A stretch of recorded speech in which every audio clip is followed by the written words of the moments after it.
कभी कभी हमारी जिंदगी में वो समय आता है जब हमें कुछ दिखाई नहीं देता, कि सभी रास्ते बंद हो चुके होते हैं, कि हमें जिंदगी में जाना कहाँ है। दिल और दिमाग आंसर नहीं दे रहा होता है और आदमी वहीं की वहीं स्टॉप रुक जाता है। तो इस चीज में हमें क्या करना चाहिए? उस समय किसी आध्यात्मिक गुरु से मिलना चाहिए।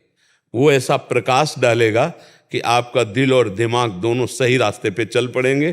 क्योंकि दिल और दिमाग जब अंधकार से युक्त हो जाता है तब ज्ञान का दीपक ही बच्चा काम करता है। और कोई संसारिक मित्र से मत मिलना, उस समय किसी आध्यात्मिक संत से मिलना जो वास्तविक भगवान के मार्ग का पथिक हो। 1 मिनट में दिल और दिमाग दोनों का रास्ता फिट हो जाएगा।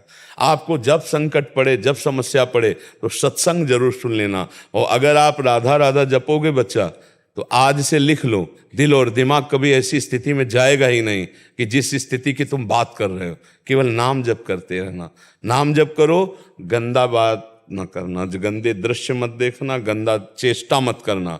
तुम अच्छे बच्चे हो तो आप फिर देख लेना दिल और दिमाग कहाँ स्थित होता है। पर नाम जप करते रहो, नाम छोड़ दो बच्चा तो फिर संसार में डूबी जाओगे। चाहे जितने बुद्धिमान हो, फिर माया फंसा लेगी, फिर चिंता, शोक, भय, अशांति है। अगर नाम जप करते रहोगे तो एक ऐसा प्रकाश होता रहेगा ज्ञान का, जहां आप कहीं रुकोगे नहीं, आगे से आगे रास्ता दिखाई देगा, अंधकार नहीं होगा।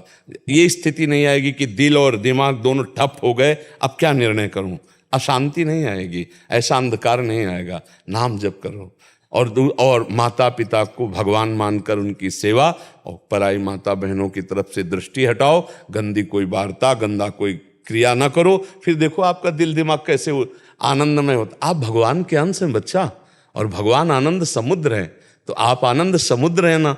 आनंद समुद्र का बच्चा आनंद ही समुद्र होता है। हम भूल करके गलत आचरणों के कारण दुख में फंस गए, नहीं तो अद्भुत आनंद है बच्चा, अद्भुत आनंद, प्रभु में अद्भुत आनंद है। बस एक नियम बना लो, जैसे हमें रुपया कमाना है ऐसे हमें नाम जप करना है। नाम जप करते हुए मेहनत करो, नाम जप करते हुए व्यापार करो, नाम जप करते हुए नौकरी करो। देखो कैसा आनंद आता है। फिर दोबारा जब मिलना हमें बताना, आज से नाम जप करना शुरू करो। राधा राधा राधा, कोई पैसा थोड़ी लगता है। मत तिलक लगाओ, मत कंठी बांधो, मत माला लो, केवल बाहर से संसारी बने रहो, अंदर से राधा राधा जपो। देखो कैसा आनंद आता है। ठीक है, सत्संग सुनो, राधा नाम जप करो, गंदे आचरण मत करो, माता पिता के रोज चरण छुओ। छूते हो? फिर छूता हूं। पक्का? पूछ ले दे, डेली छूता है, डेली छूता। हाँ, इनके आशीर्वाद से बच्चा ऐसी कभी स्थिति नहीं आएगी कि दिलो दिमाग काम न करे। माता पिता भगवान का स्वरूप होते हैं। कभी इनकी अपमान जनित कोई ऐसी बात मत करना, कभी अवहेलना मत करना। ठीक है, फिर आप आगे बढ़ना, देखना।